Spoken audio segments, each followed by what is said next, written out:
Good afternoon. A warm welcome to the Wilson Center, to everyone here in the auditorium and those with us by webcast around the world. We're all here for a discussion of the role of free media in informing the 1989 Velvet Revolution in then Czechoslovakia, and to consider the challenge of the availability of free media in countries and for societies that today lack such free media. I'm Ross Johnson, Senior Scholar here at the Woodrow Wilson Center. First, I'd like to thank our partners who have helped and have been involved very closely in organizing this event. The Embassy of the Czech Republic, Ambassador Petr Kandalovic, and also from the embassy, Petra Yatsinova, and Radio Free Europe, Radio Liberty, especially Deputy Director of Communications, Martin Svaners. I also want to thank Christian Osterman, Director of the History and Public Policy Program of the Wilson Center, who can't be with us today, Roy Kim of the Wilson Center, and all the rest of the Wilson Center staff that have helped make this event possible. This fall marks the 25th anniversary of a truly remarkable historic event. The collapse almost overnight and virtually without violence, virtually without bloodshed, of the communist regimes from East Central Europe, and the beginning of the withdrawal of massive stationed Soviet forces from those countries, and then that led, of course, to freedom for the Baltic states and the collapse of the Soviet Union itself. Radio broadcasts, Western broadcasts, were an important instrument of Western policy during the Cold War. And their importance has been testified to by many people, former dissidents such as Vaclav Havel and Lech Walesa, former communist leaders such as Marcus Wolf and Mikhail Gorbachev. We devoted some attention to this subject in a Wilson Center Hoover Institution conference some 10 years ago, and conference papers and translated documents from the communist regime archives are contained in a book that Gene Parda and I edited, Cold War Broadcasting, published by the Central European University Press. I'd be amiss if I didn't also say that my involvement in this subject is not just scholarly but personal. It was my privilege to be director of Radio Free Europe at the end of the Cold War, and including in the fall of 1989.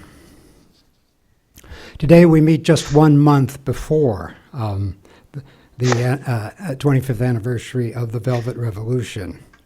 And that's the subject of our first panel, the role of Western broadcasting in the peaceful collapse of the communist systems in the specific case of Czechoslovakia. We'll have about most of an hour and a half. We want to finish by around 3:25, have a short coffee break, and then move on to our important second panel, which my colleague, Wilson Center colleague Blair Rubel, will moderate. The challenge today of promoting independent, fact-based information to countries that lack that essential ingredient of freedom and democratic development, and to consider, among other things, what useful lessons we can draw from Cold War broadcasting to Czechoslovakia in the 1980s and before. Following the second panel, you're all cordially invited to a reception outside on this floor, hosted by the Embassy of the Czech Republic, for which we're very grateful. Let me now introduce all at the same time, all at once, the participants in our first panel. In the order they'll speak, I've asked each of them to talk for about 10 minutes, and that will give us some time for discussion, comments, questions, and answers. Jiří Peja, who joins us via internet from Prague, is a director of the New York University Prague Center, a prominent Czech political commentator. Jiří was also a research analyst at RFE-RL in the 80s, and some of his excellent contemporaneous analyses of Czech developments, Czech and Slovak developments in the 80s, may be found on the website of the Open Society Archives. Izzy, of course, will join us from Prague. Jean Parda is the former Director of Audience and Opinion Research at Radio Free Europe, Radio Liberty, and he also served as chair of the Conference on International Broadcasting Audience Research Services. Petr Gondovic has been ambassador of the Czech Republic here in Washington since 2011. Earlier, he served as Consul General of the Czech Republic in New York and held a variety of positions in the Czech government, both ministerial and parliamentarian. In the 1980s, he taught mathematics and physics in a secondary school in then Czechoslovakia, in Ústí nad Labem. Alexander Vondra, who also will be joining us via internet from Prague, is the former Deputy Prime Minister, Foreign Minister, and Defense Minister of the Czech Republic. He was also Czech ambassador to the United States. In the 80s, he was a dissident in Czechoslovakia, a signer of Charter 77, and a co-founder of the Civic Forum. Pavel Pahacek is a veteran radio broadcaster. His story is just been told in a new book by the Czech historian Prokop Tomek, published by Literárne noviny. The subtitle is Pavel Pahacek, a domestic and foreign radio broadcaster. The title of the book I'll leave to Pavel's presentation. It goes right to the heart of it. A sports reporter for Radio Prague. Pavel left Czechoslovakia after 1968, first to join RFE-RL and then Voice of America, where he became director of the Czechoslovak service. And then he returned to RFE-RL in Munich to be director of the Czechoslovak service and later the Czech service. And I would add, if there's one person who can take credit for helping to move RFE-RL from Munich to Prague in 1995, and I think to save RFE-RL from the extinction that many in Washington prescribed for it in the early 90s, it's Pavel Pahacek. With that introduction, let us turn to the situation of Czechoslovakia in the 1980s and ask Jiří Peja, please, to begin. Well, thank you. Thank you very much for inviting me to this panel. And of course, before I start talking about the situation in the 80s, I have to mention the situation in 1968, which of course was one of the reasons why Czechoslovakia during the 80s and during the 70s had a hard, oppressive neo-Stalinist regime. As you know, Czechoslovakia was occupied in August 1968 by the Soviet Union and other Warsaw Pact countries, and this occupation ended a period of liberalization known as the Prague Spring, and very quickly a new regime was installed, which was called, quite appropriately, I think, a normalization regime, because it was because the Czechoslovak leaders who, after the invasion, were actually hijacked to Moscow, were asked to normalize the situation in Czechoslovakia. This process of normalization started quite quickly in the fall of 1968, and in the spring of 1969, a new leader of the Communist Party, Gustav Husak, was installed in April, to be quite precise, and very quickly the new regime introduced very oppressive measures, a number of cultural initiatives, film studios, theaters, magazines that were actually at the helm of the liberalization process in 1968 were closed. A number of writers and filmmakers and other people were blacklisted and could not publish and create.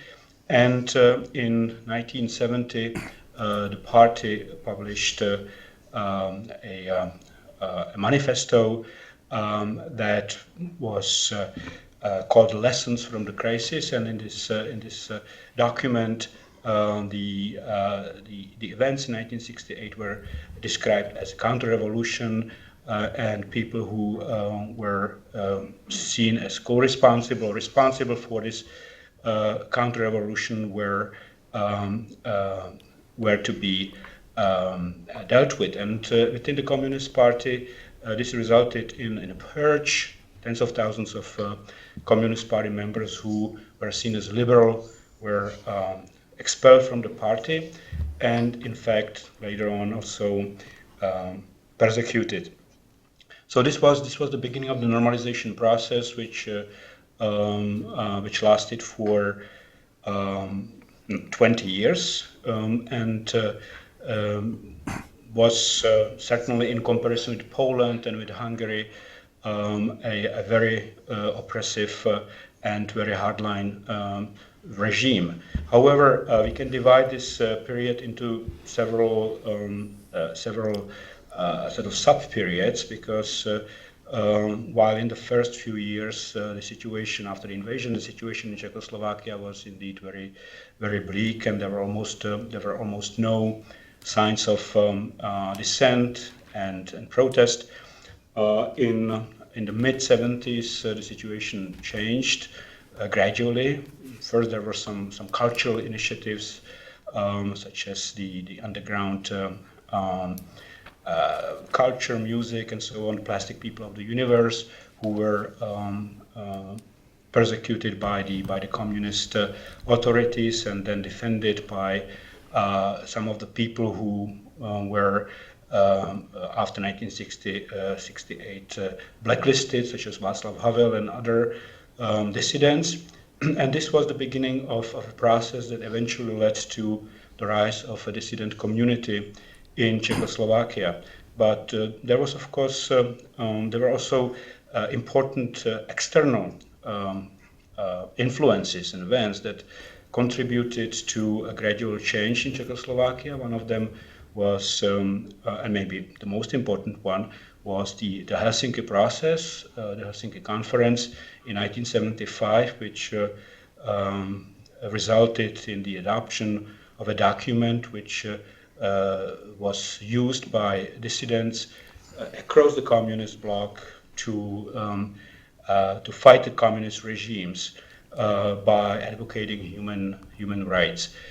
This was a very important moment, in fact, because the Soviets thought that in exchange for the recognition of territorial gains after World War II, they could afford to sign a document in which they promised to respect human rights.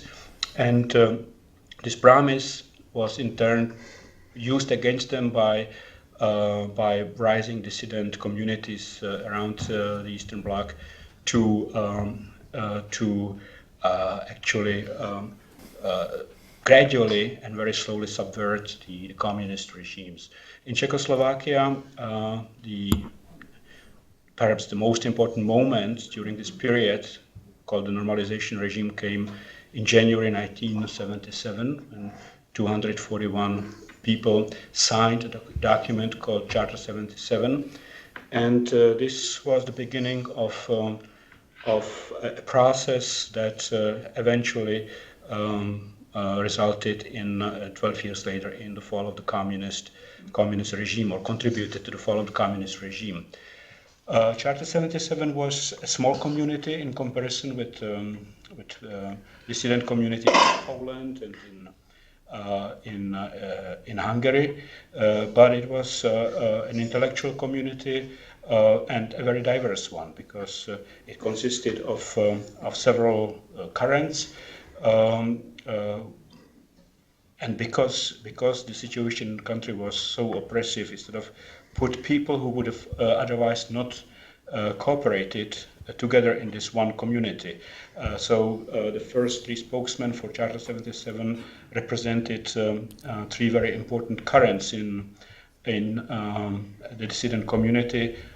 We could call them liberal Democrats. That was Vaclav Havel.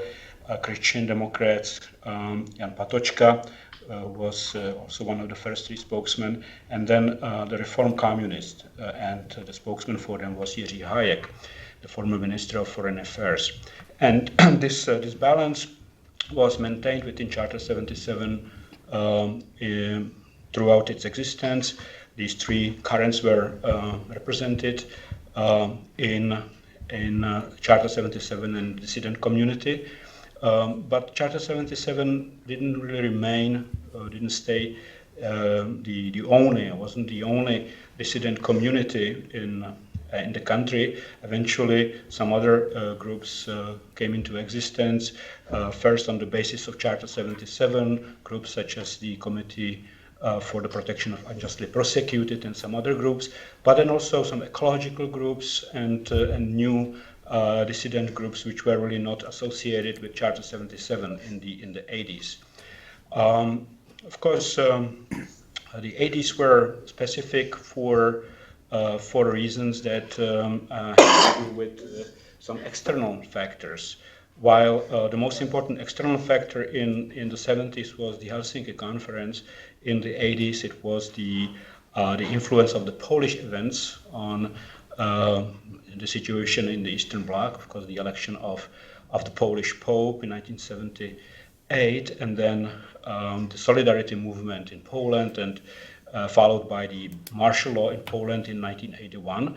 All of that had a huge impact on the situation in Czechoslovakia and other communist countries. And then, of course, the situation in the Soviet Union, the rise of Mikhail Gorbachev in 1985, and the introduction of perestroika and glasnost in the Soviet Union. So these external factors certainly contributed to gradual changes in Czechoslovakia, but we have to realize that Czechoslovakia was, in comparison with Hungary or Poland, where there were liberalization processes going on within the communist parties, and there were strong liberal groups within those communist parties. And in Czechoslovakia, we really didn't have basically any liberal elements within the Communist Party. The party was, as I mentioned, purged in 1970, and there were no people who could do the same kind of things that we saw in Poland or Hungary at the late 80s, when the communist parties in Poland and Hungary slowly liberalized and then actually changed themselves overnight into democratic left parties or social democratic parties.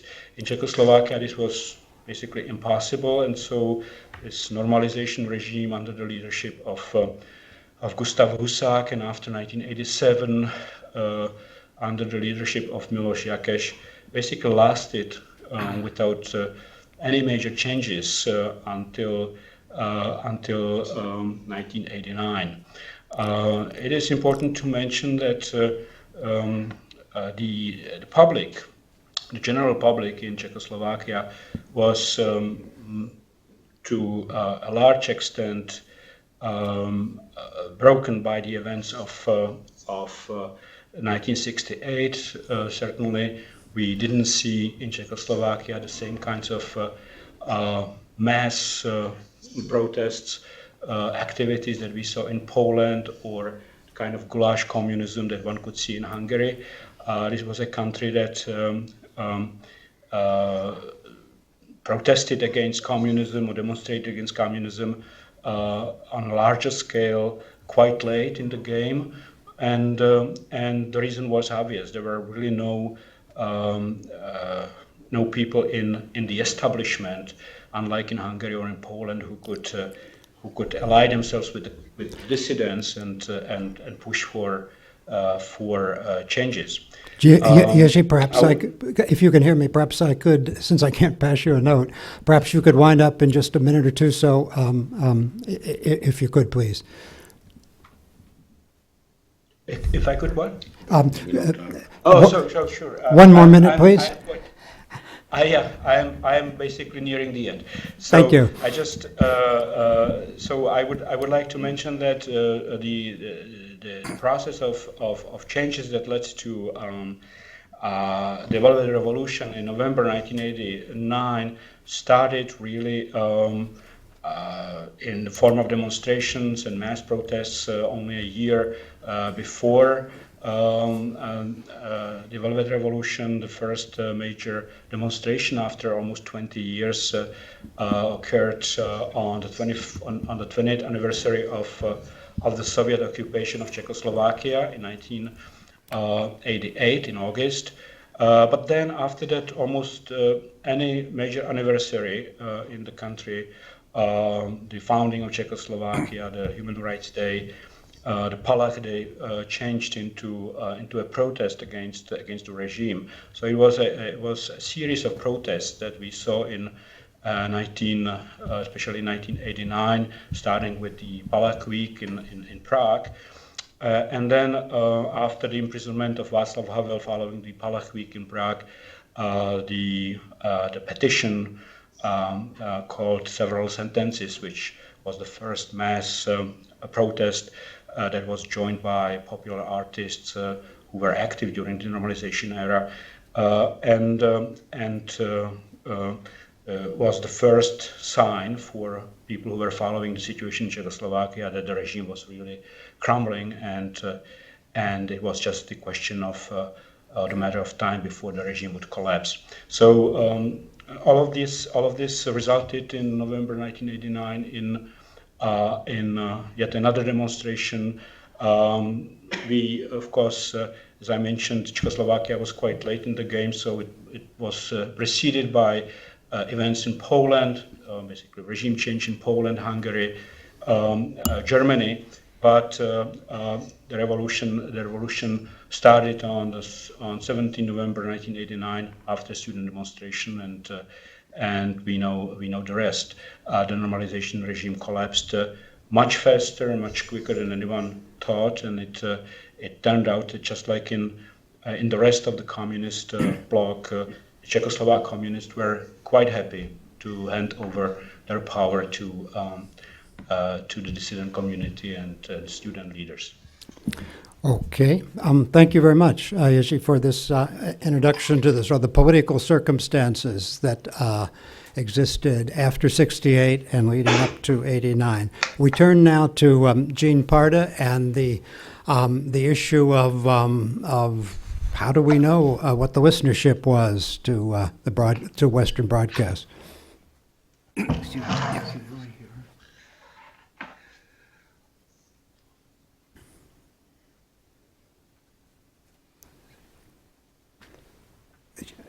Do you sit here? Mm-hmm. Maybe I'll sit down here, Yeah. Ross, Why and I don't you can. take that one? Sure. My presentation, when I get it up here, will focus on the how Radio Free Europe was perceived by its audience. We lost and what they. We get Oh, here we go.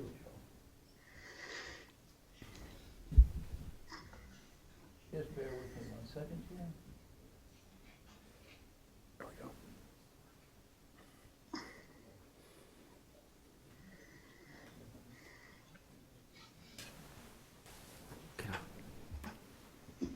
Right. There we go. Pardon me for that brief interruption. What I was was about to say that my short presentation today will deal with how Radio Free Europe was seen by its audience in Czechoslovakia and what it meant to them. Now, this will be based upon data from traveler surveys conducted in Western Europe, over 100,000 during the Cold War. That would be across all of Western Europe. And in Czechoslovakia, there are about 1,600 yearly. Now, to give credit where it is due, these were conducted by the East European Audience and Opinion Research, which was headed at that time by Dr. Henry Hart and later by Peter Herman, who came from the BBC. I was working on the Soviet side at that time, and I didn't have responsibility for Eastern Europe until late 1990. The methodology for the visitor surveys as described in a monograph, Continual and Comparative Sampling at the Hoover RFE Archives.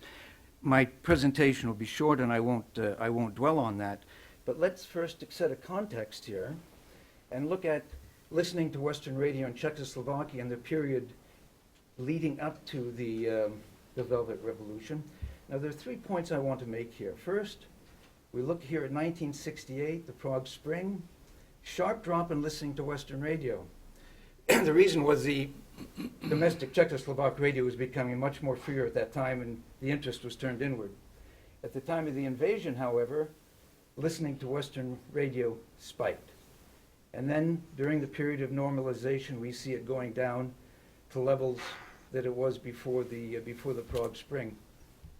Now, one other point here.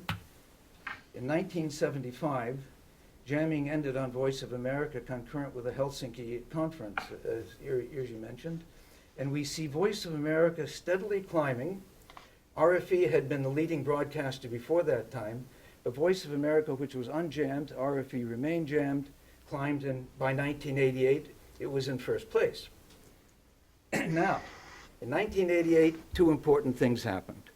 Jamming ended on RFE, and we see that BOA went down and the audience largely moved over to RFE. The second thing that happened was that Pavel Pahacek joined RFE from Voice of America in the spring of that year. Now, whether the increase in the audience was due to Pavel or to the end of jamming, I'll let you decide that one. It's interesting here, though, to note that in 1990, it was possible to conduct surveys within Czechoslovakia itself.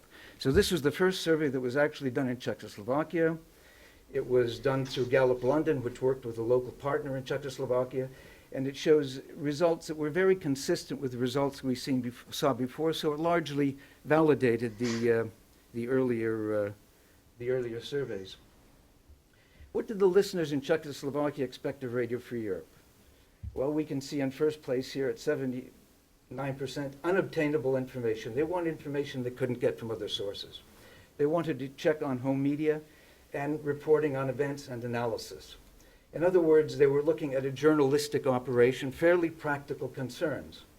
We see way down here, encourage opposition only at 17%.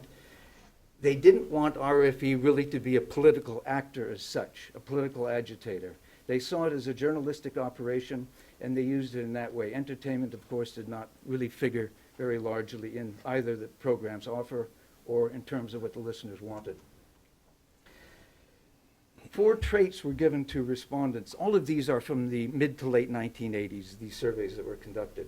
Reliable, unreliable, responsible, irresponsible, to determine what was most important to the listeners, what was salient to them. Reliability was first, and as you can see, they judged Radio Free Europe to be a reliable station. Responsibility was second. Up-to-date and antiquated programming, the programming is largely considered up-to-date, but that wasn't the most important thing for them. It was reliability and responsibility and unobtainable information. In terms of the tone, there weren't many issues, but it's interesting to see that about 15% here thought that the tone was actually too mild in the broadcasts. Now, respondents were asked to place Radio Free Europe on a 10-point left-right scale. They understood very well what this meant. The left was pro-communist, right anti-communist, to oversimplify, but they were more sophisticated than that and could understand it in a broader sense. Now, we see that in 1986, Radio Liberty was perceived as a center-right station. There's nothing here on the left. What is interesting here is that from 1978 to 1986, there was quite a sharp increase among those who saw Radio Liberty on the right. In other words, its anti-communist position had sharpened in their eyes. Now, 70% of the respondents were satisfied with the position they perceived RFE to have. Of the 30% who wanted to see a change in RFE's position, actually a majority of them wanted to see it move more to the right. That's in 1986. That's just the opposite of what they wanted in 1978. So something was going on here, perhaps both in RFE and in Czech society itself, among the listenership. Respondents were asked to comment on how RFE helped informing their opinions, reinforcing their opinions, or changing their opinions, very often casually or never. We see that it was strongest here in the area of reinforcement of opinions that were already held. 61% felt that that happened very often or often. Forming opinions was a bit less, but still considerable at 48%. Changing opinions was considerably less, although there's still a non-trivial percentage here of 21% that felt that RFE had actually changed their opinions. But its most important role was in the area of reinforcing opinions. This is quite different from what would have happened, let's say, in the Soviet Union, where there wouldn't have been that base of, let's say, even proto-democratic thinking to work with. Listeners graded RFE and VOA on domestic scale, on a scale of 0 to 10, 0 being extremely bad and 10 being extremely good. As you can see, RFE and VOA were both given relatively high grades. Domestic radio, relatively a very low grade, about half of how they saw either RFE or VOA. This really didn't make much difference across demographic groups at all. In the case of RFE, they all graded them pretty much the same. In the case of VOA, there was a slight difference at the level of education. Higher, more highly educated people tended to grade it a little bit lower than the less educated. Among the domestic radio, it was the women who gave it the highest grade. But you can see that they had very little confidence in their own domestic media. Now, in 1990, it was possible to hold focus groups in Prague and Bratislava, and these are just some of the comments in terms of how they felt about the station, what it meant to them. Is this visible from the back of the room, or should I read it? It is visible. Okay. I'll read it anyway. But Western stations supported our hope for change. The reversal wouldn't have been possible so quickly if we hadn't been educated by these stations in another spirit, and if we had not gotten the information. Western stations played a big role in the move toward freedom in this republic. Until November 17th, RFE was the only link between us and the world. Because of RFE, we knew what was going in our country and abroad. RFE was one of the sources from which we received serious information about the situation in Czechoslovakia and abroad for many years. We must thank RFE for that. Before November, I had good reasons to listen to these stations, RFE, VOA, BBC, for many years. I didn't trust our media. We were enthusiastic listeners to Radio Free Europe.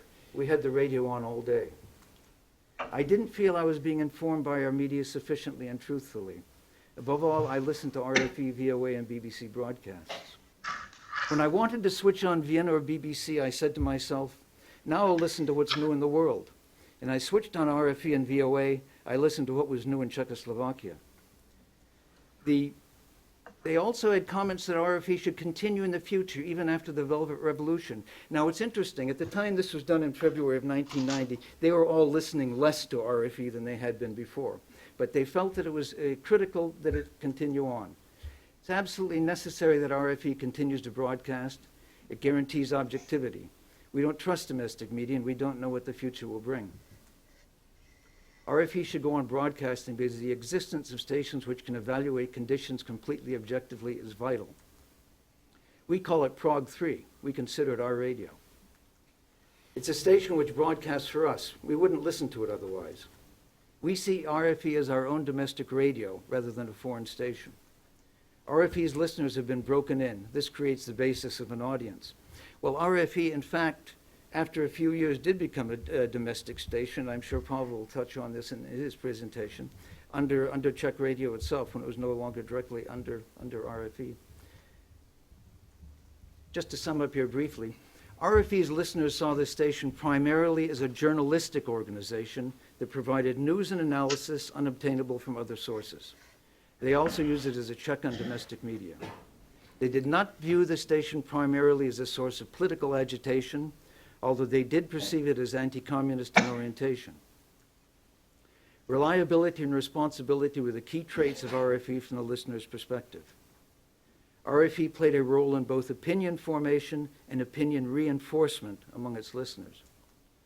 Listeners credited RFE with a significant role in bringing political change and democracy to Czechoslovakia and felt its continuation was necessary in the post-Cold War period. Thank you.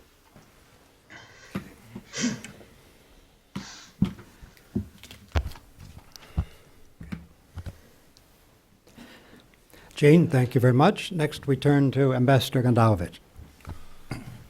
Ladies and gentlemen, as a Czech ambassador, I'm, of course, extremely proud and privileged that our embassy is joining with the Wilson Center and the RFE on this program. Actually, it all began, I hope that I have the liberty to talk about that thing, when Pavel Pecháček returned from a rather lengthy business trip from Prague, which lasted, how many, 20 plus years? And we threw some beer welcome party for him, and we discussed what should we do more about promoting and discussing about the role of the RFE in the events leading towards the Velvet Revolution. And we actually decided to do this program jointly with the Wilson Center, and I wish to thank Ross again for making this possible, to do it 1 month before the anniversary, which it seemed to us to be more appropriate, because first, in November, we all be celebrating the anniversary itself, and there will be plenty of events going on. And secondly, a month earlier, it's actually when everybody was listening to the Radio Free Europe, and we can be discussing to what extent did it play a role in the Velvet Revolution. Of course, as a panelist, I'm extremely humbled in this distinguished group, even my good friend Sasha Vondra and Jiří Pehe from Prague joining us. I am a humble listener. I wasn't a part of many major dissident movement. As Ross said, I was actually a teacher at a high school, so I mostly kept my head down and my mouth shut. But at the same time, I really am such a living example of someone who lived with Radio Free Europe, and I wish to thank Jean for showing us these graphs of listenership, because I actually can witness to exactly what you showed on your graph, that first, because of jamming and because of other factors, we would listen more to Voice of America, and we would gradually move towards Radio Free Europe. I myself must say that I listened to Radio Free Europe when I was at the university. I became a little more technically savvy, so I was able to sort of listen even to avoid jamming, and listen at times when jamming wasn't that successful. I even have one incident when I was in military service. I was actually in a communication unit. I was overseeing a small group of radio communicators, and I was supposed, of course, to be responsible for this 5 or 6 radioists.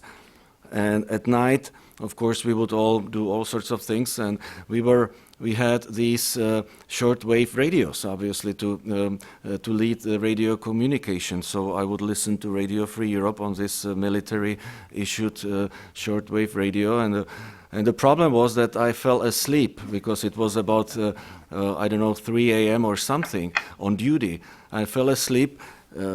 Those headphones were not very good headphones, so everybody would listen out of the headphones what I was listening, and then an officer came in, and it wasn't an easy situation, but it is a proof that at that time, it must have been sometime in 88 or something.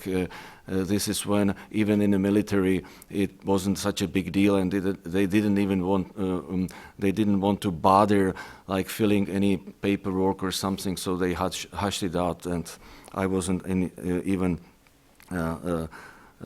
censored or anything like that. So, in fact, the 35 level of direct listenership, I think this is really something that I could agree with today. Which radio would ever have be able to brag with such a level of listenership? 35 plus the research, the Radio Free Europe itself procured in the 80s says that above the 35% of the primary listenership, there has been a group of secondary listenership, obviously people who would get the news through the word of mouth. So it together actually represented a penetration of above 80%.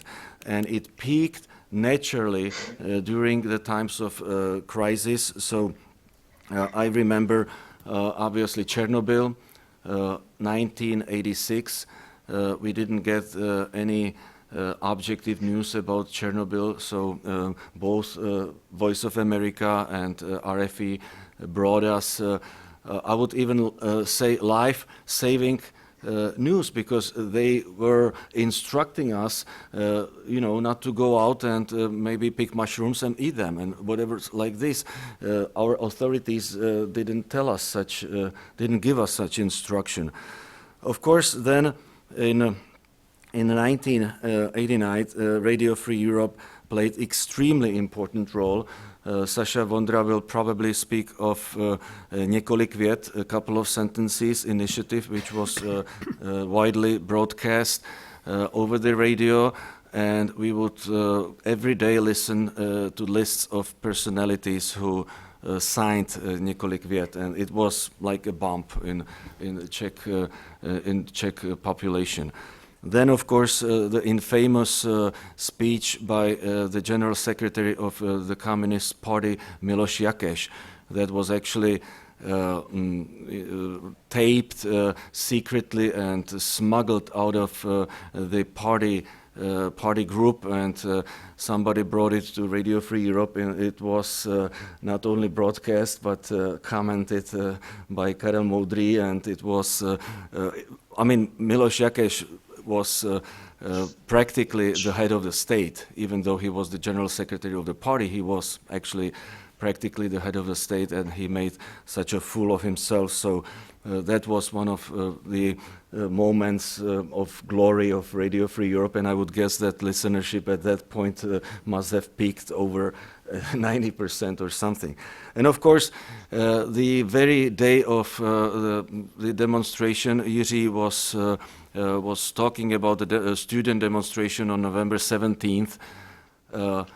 The demonstration was beaten by the riot police, and it was actually the last drop, the last moment when people actually made it to the streets, and this is how the revolution began. And this is when everybody would rush to the radio and listen to news, what exactly happened on November 17th on this Národní třída street, which no other radio, no other news outlet was simply as quick and as accurate to bring. So thanks to Radio Free Europe, thank you, and I hope that the next panel, which is about what is the role of Radio Free Europe today and in the future, we will actually have an opportunity to thank you again for what you do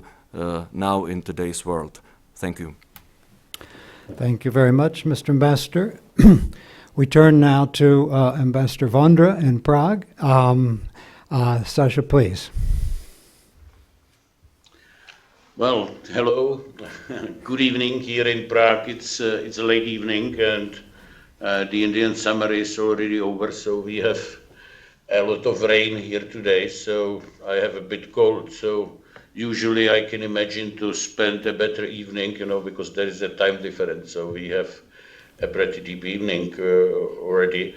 But it's my pleasure to say a few words here and to start joining Peter Gandalovich with a few words of thanks.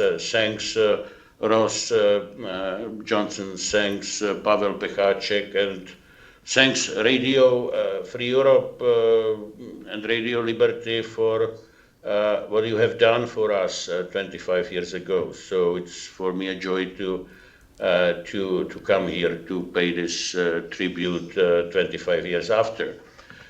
I think Jiří Pehe has made pretty extensive, in-depth historical analysis.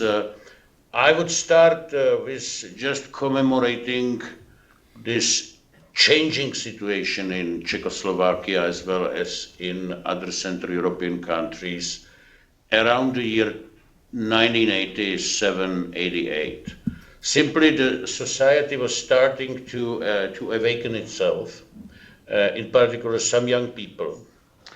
And we who were working hard in Czech underground, in the Czech opposition, were facing the problem to respond to this new challenge, to go more publicly, you know, out of the cellars, out of the underground press, to go more to the streets, to try to, you know, if we would be Leninist, we were not, but Leninists would say, you know, to address the masses or to mobilize the masses.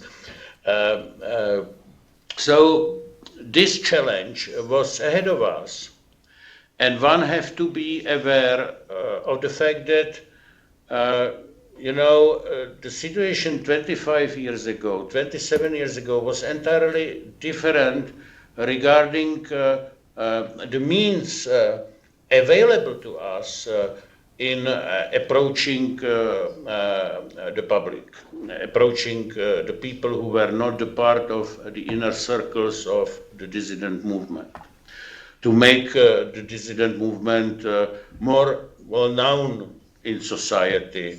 You know, we did not have any Facebooks, we did not have any Twitters, we did not have any internet, we even did not have any mobile phones. We had just the telephones with the fixed line in our home. They were listened by the secret police, or in some cases they were even cut off. So I was, for example, for some part of the year missing even a regular telephone connection. We did not have any tablets, we did not have any iPads, we had just the underground press being able to print samizdat with some limited numbers of issues. We could print some leaflets to generate a PR work for some public demonstrations, but only a very primitive printing machines were available to us, mostly home down, in some cooperation with our Polish friends who were, due to the solidarity movement, more skilled into that. So the role of the radio was absolutely fundamental, and here the role of Radio Free Europe, the role of Voice of America, also the role of BBC to some extent, was irreplaceable and very important. You know, I was Peter, as Peter Gandalovic, we were all the listeners, but beyond that, we were also the source of the informations. And for example, the first public demonstration in Prague, which were called in August 1988, it was done mostly by us, the young people, you know, producing the leaflets and secretly distributing them into the houses. But all other demonstrations which has followed after, so October 88 and Palach Week, this famous Palach Week in January 89, the role of the Western radios mostly, first the role of the Voice of America, because it was not jammed, but since the jamming of RFE has been stopped at the end of '88, I fully confirmed what has been showed in those numbers, that the listening of the RFE became much more important, but not just as a listening, but even as a transmitting of the informations about the demonstrations. So with the help of those foreign broadcastings, we were able to respond to the challenge of this era. Of course, that some journalists, some radio people were even crossing some rules, because I think, for example, Ivan Medek in Voice of America, Milan Schulz or Pavel Pecháček in Radio Free Europe, they were even crossing the line what was maybe not even allowed, but that they were trying to do that, to helping us in making the various announcements.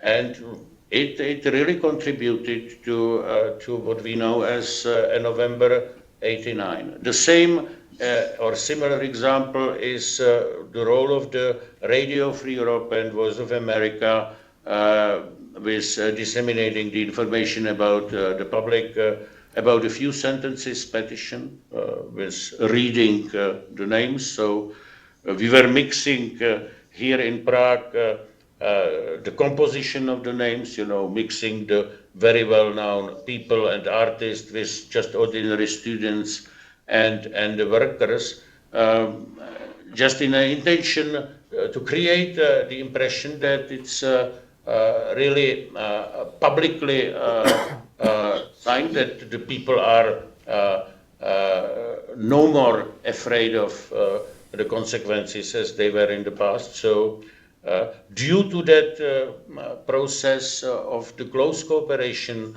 between us in this end and the Radio Free Europe, we were able to achieve something what looked like a miracle before, that the few sentences was signed not just by 2,000 people like Charter 77, but by 30 or 40,000 in the course of 2 or 3 months. There is also this famous story with the smuggling of the speech of the former communist Secretary General Jakeš, which was smuggled, and I remember very well how, because it was brought to me by Josef Vohryzek, who was a very well-known dissident literary critic. We were cooperating together when I was one of the editor of the Samizdat magazine. So he came to my apartment and taking out of his bag that, Sasha, you have to listen this, and brought to my attention a small tape. It was this cassette tape as was available in the 80s.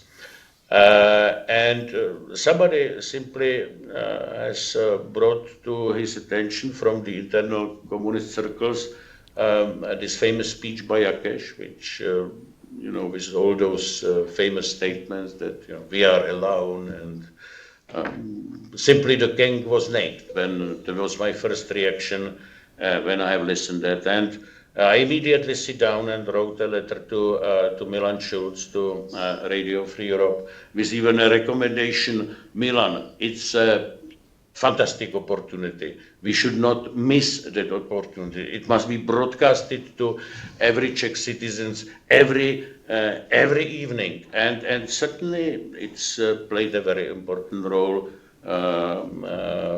once it was broadcasted, and thus due to that broadcasting, it came to the public knowledge immediately among the ordinary people, and certainly it has helped us to bring more people in the streets in the fall 89. So to sum up, once again, thank you very much. Now it's maybe a different world.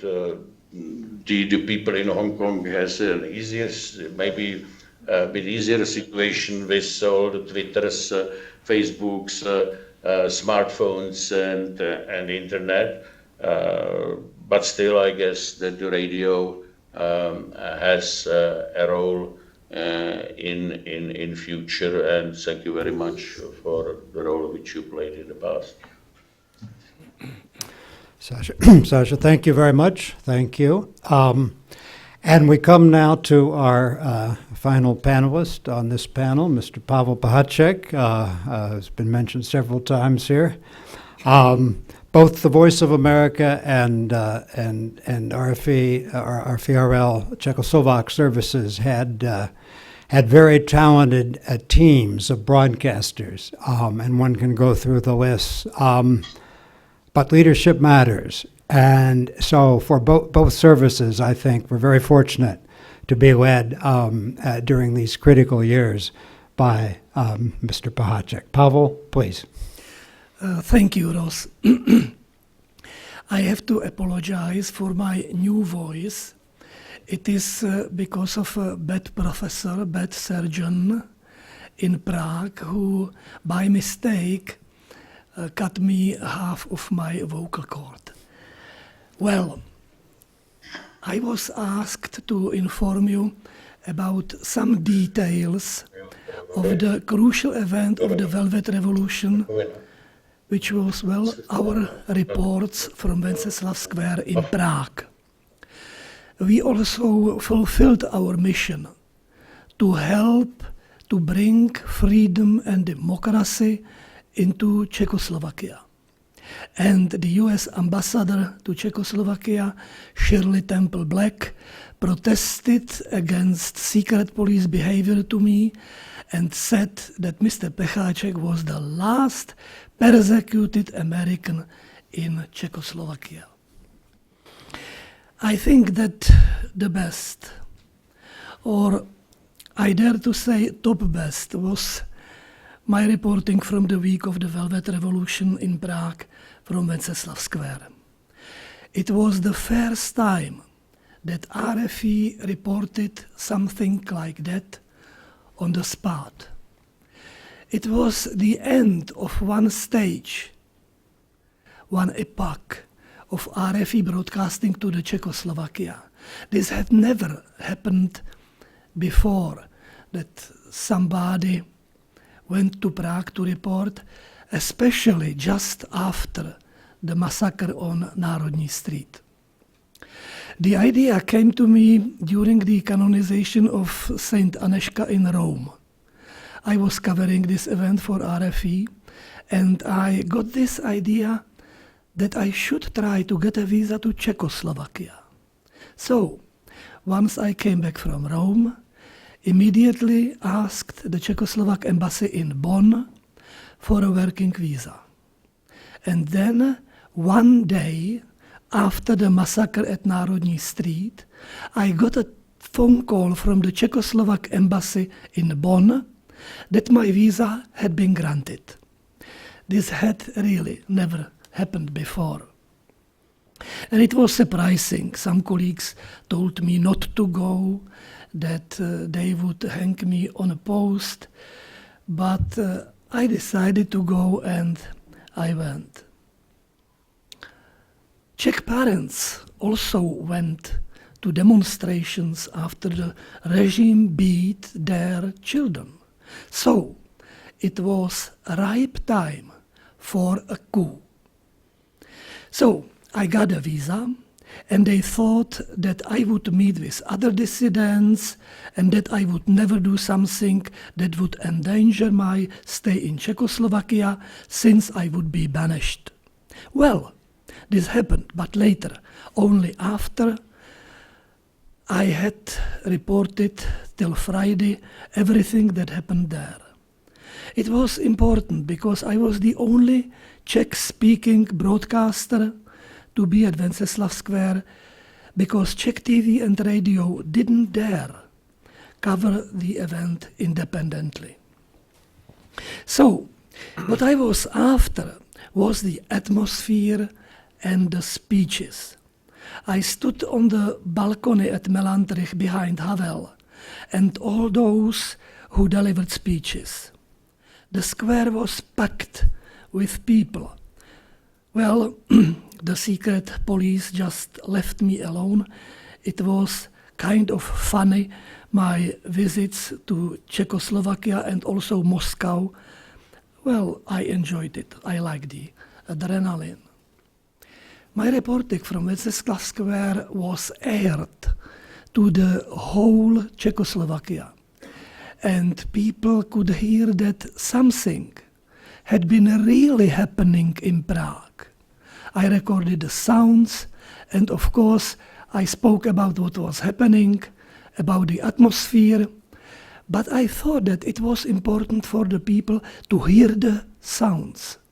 I told them the slogans being chanted, and they could hear the speeches.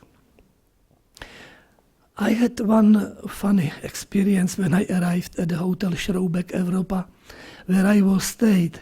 So I arrived, and we filled in the form, and he asked what my name was, my address, and my occupation, and I said, I am the director of Radio Free Europe. And he said, oh, so we need to put you in another room. Your windows will be facing the square, but please do not tell this to the hotel director. And go now, something is happening. So this was my first reporting on Monday from the square. There were about 150,000 people there, and I reported from the window of my room the first day, but I just could not get through the crowds to reach Laterna Magica and then Melantrich. But before I arrived in Prague, one dissident, Petr Pospíchal, yelled in Melantrich that Pecháček would come to Prague. Havel said to Pospíchal, Petr, you must have misheard, this is impossible, and Havel left. When I arrived, I met with a number of the dissidents. But when I was trying to get through the crowds, I came across a group of about 4 students, and I asked them, how do you get to Engels embankment? That is where Havel lived. The street was then called Rašínovo embankment. So the boys told me how to get there, and then they asked what my job was. And I said, I was the Radio Free Europe director. And they roared with laughter, thinking it was a good joke. Well, they must have been surprised when they got home and listened to the radio and really heard my voice. So, anyway, Havel didn't believe I would arrive, but I did. The Civic Forum under Havel's leadership moved to Laterna Magica, and I went with him, and then I accompanied all the Havel's group to Wenceslav Square, to Melantrich, and I covered everything there, and I already mentioned how important it was. You see, people could hear the joy and excitement, the slogans. I remember getting a letter from a Slovak student. His name was Juraj Vaculík. He was a committee member of the Slovak group Public Against Violence. He wrote that my reporting was like a fire in Slovakia because they could hear what was happening in Prague, so they wanted to do the same. We did not lie. Whereas the Czechoslovak broadcasting after 1968 was full of lies and attacks, and it was disgusting. I said to my colleagues, when the revolution was approaching, inform the people, inform them, but please do not do anything to provoke them to start something in a wrong time. It is up to Czechs and Slovaks. living at home. Communists lied all that time about everything. They lied in the paper because they lied in the paper where they wrote that the standard of living in Czechoslovakia was continuously increasing. Then in 1953 there was the money reform. The people lost a lot of money. They also lied about this. President Antonín Zápotocký has said 2 days before that there would not be any money reform, and there was the money reform there. Regime lied all the time. My motto was, the best propaganda is the truth. By the way, this month, October 30th, in Prague, Lidové noviny, they just will distribute the book under the title which I just mentioned, The Best Propaganda is the Truth. It has more than 250 pages, the book, which will be published now this month. And it's about, well, my life plus what was really RFE and VOA doing. I think about the doing, it could be a bestseller. I avoided airing reactions to what was Rudé Právo, communist newspaper, saying. I did not want to be part of the dialogue with the communist paper, some kind of competition. What I did was to describe the event truthfully. Well, these were our main principles. Anyway, when we relocated to Prague from Munich, I was surprised to learn how many people had listened to us. But I must say that the people had been influenced also by the lies they had listened for 5 decades.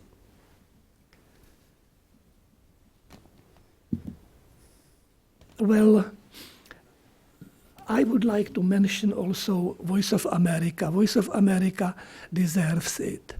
I have to say that when I was in the Voice, the Czechoslovak service was the only one which had higher listenership than, well, other stations. In all cases, it was RFE who was in that times number 1, but the only service which was the best or there was VOA. I have to tell you some story about VOA listeners.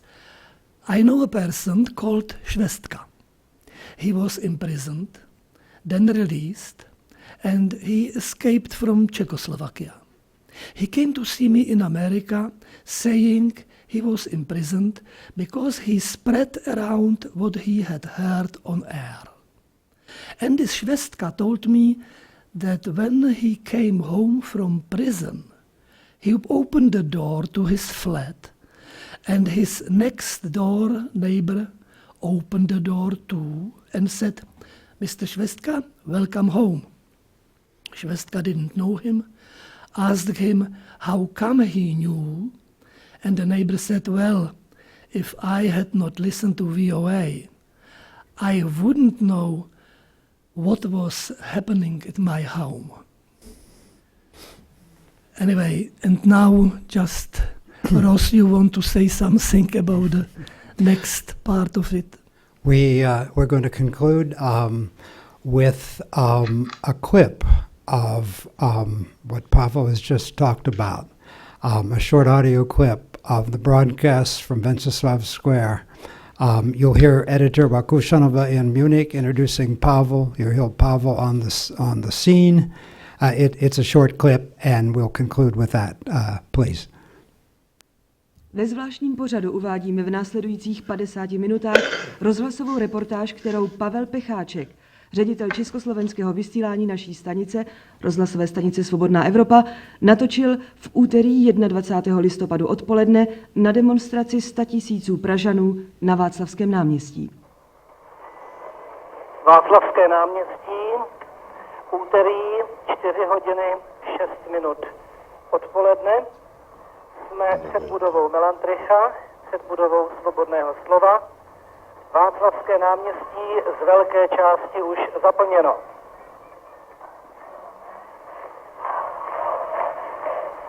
Slyšíte skandování, ať žijou dělníci.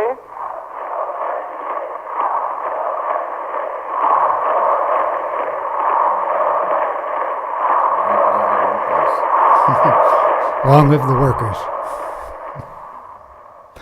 Thank you. There are a few moments in the history of international broadcasting, VOA, BBC, RFRL, where one can document that a single broadcast made a huge difference. We have the famous case of the revelations of Józef Światło in Poland. This is another, and what you've just heard was social media in action, as it were, in November of 1989. We're going to join. We have about 10 minutes, a few minutes more now for questions, comments, discussion on this subject, and then we'll move to our coffee break, and then on to our second panel. So please, the floor is open. Please, please wait for the microphone, which will come to you. Hopefully. Here we are. Thank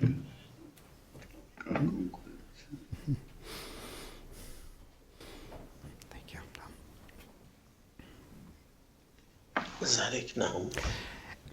And if you would please introduce yourself and any affiliation you'd care to give. Thank you. Walter.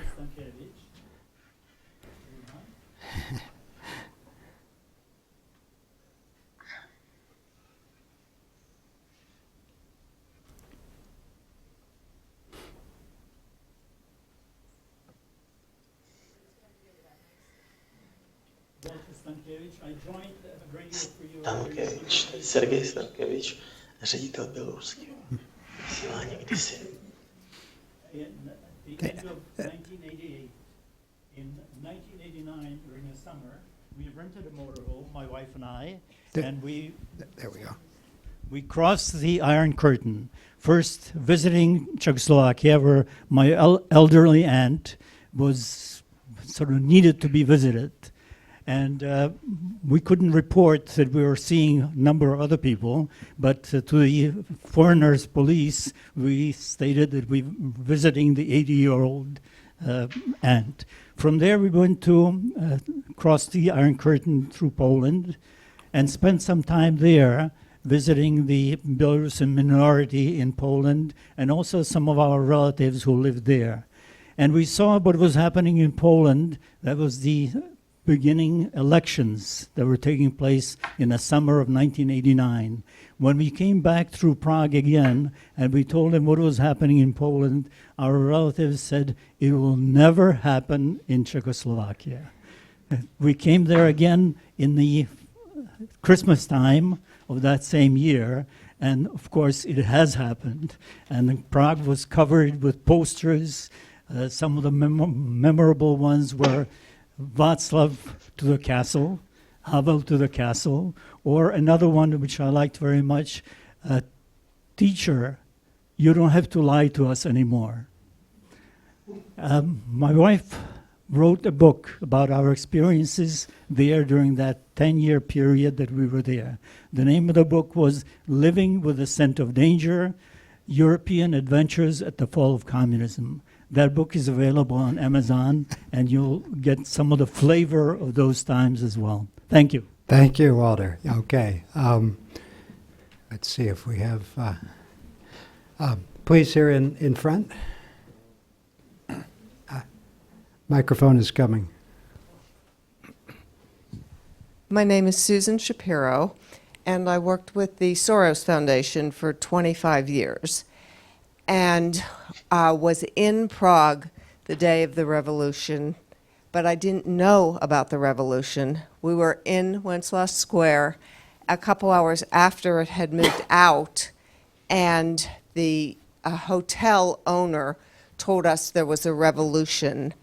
I called my husband in the United States, And he said, "What are you doing in Prague?" And I said, "There's nothing going on here." He said, "I'm watching CNN and there's a revolution." And I said, "Not here." But we found out it was. I also want to introduce two friends who are from Novičin, Czech Republic, Vera and Ivan Janek, who are our dear best friends. And Ivan, and I'm not sure they want to go into it, but Ivan at that time was waiting to know whether he was going to be imprisoned for being anti-communist. And then the revolution occurred, and Vera became a partner in the work I was doing for 25 years in Czech Republic. Thank you. Thank you very much.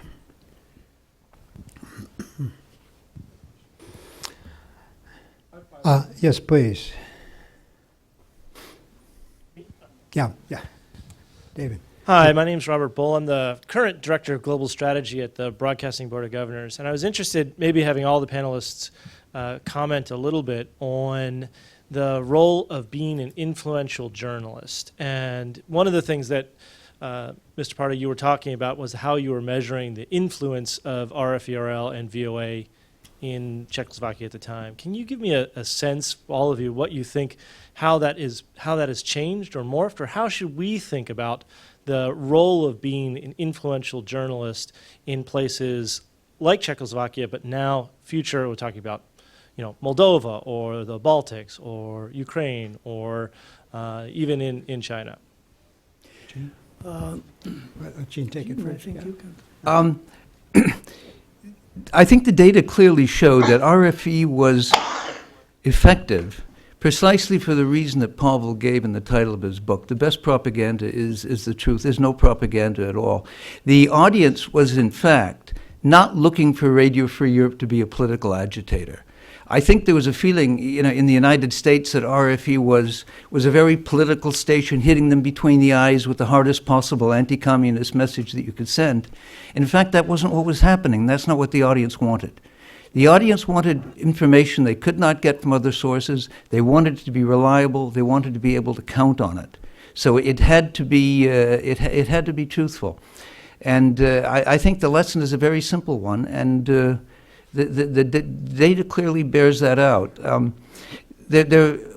of the charts that I showed this shift in that they wanted RFE to be somewhat sharper in its tone in 1986. Well, things had moved along from 1978. It was a different country. It was already in an early stage of ferment, perhaps. But I don't think it did that, and it kept its credibility precisely because it remained reliable and responsible. And I think that's the key, and I think that's why RFE was successful. Pavel, do you want to add anything? Well, we were following the policy of the United States. We are the American radio, and I remember, Ross, that it was you who really trusted me so much that you agreed with all my suggestions in that time. I was smart enough to do that. Yes. I have to say that there is Alan Hale from VOA, very important man also during the revolution.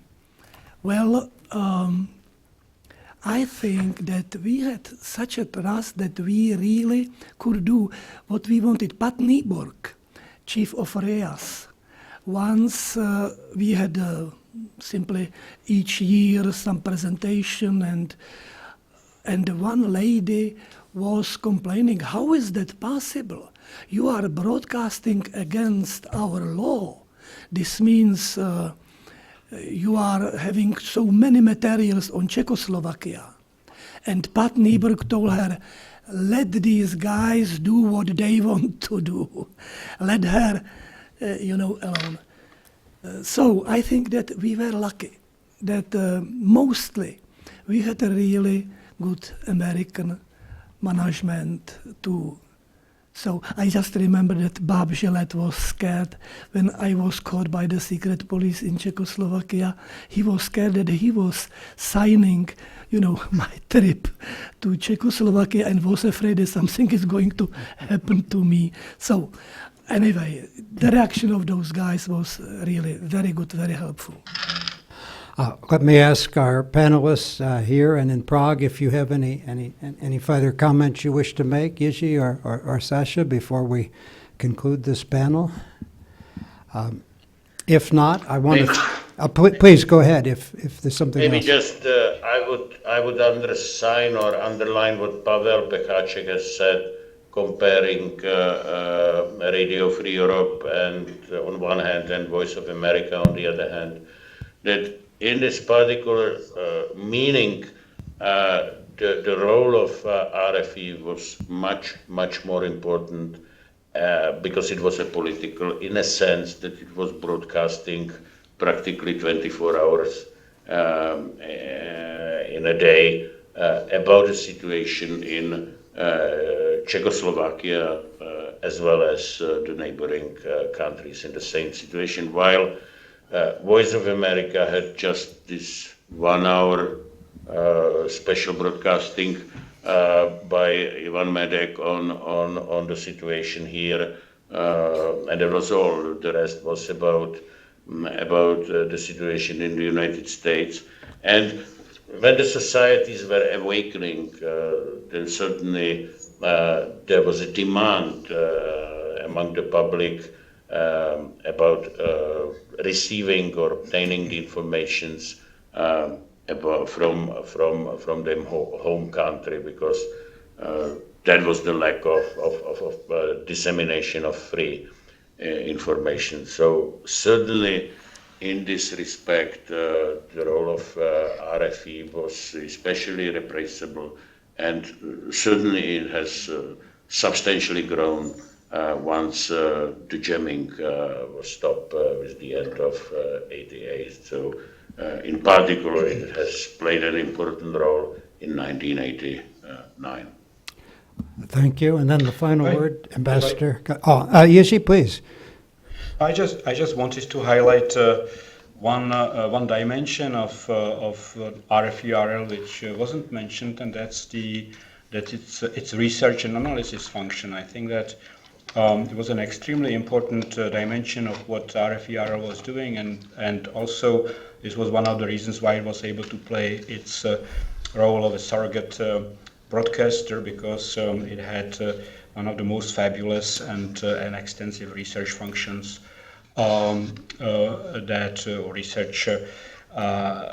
research institutes that dealt with Eastern Europe and former Soviet Union in the world. And I actually, it played a very important role, not only in supplying broadcasters with important objective information, but also in supplying Western think tanks, universities, governments, and so on. So this was an important part of RFE-RL work, and it should not be, I think, forgotten.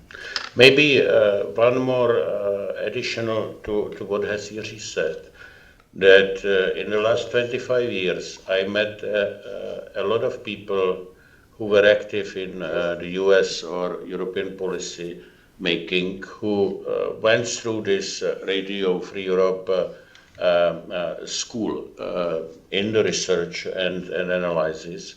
And all those people who had this kind of a school, they were able to make serious decisions regarding the post-Cold War arrangement in the world. So just let me mention one example. Ron Asmus, as one of the architects of the NATO enlargement, he exactly had the RFE school in Munich.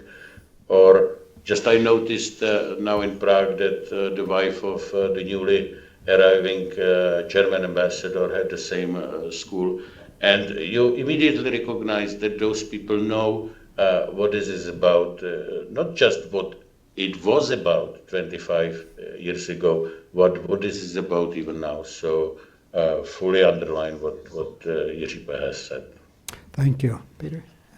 Well, to your question, First, of course, the success is measured by the result, and the result was the revolution, the change of the communist from the communist regime towards democracy. So it definitely was a success. Secondly, it must be acknowledged that in those days, Radio Free Europe was an actor, as we already said, in an environment that was more like black and white.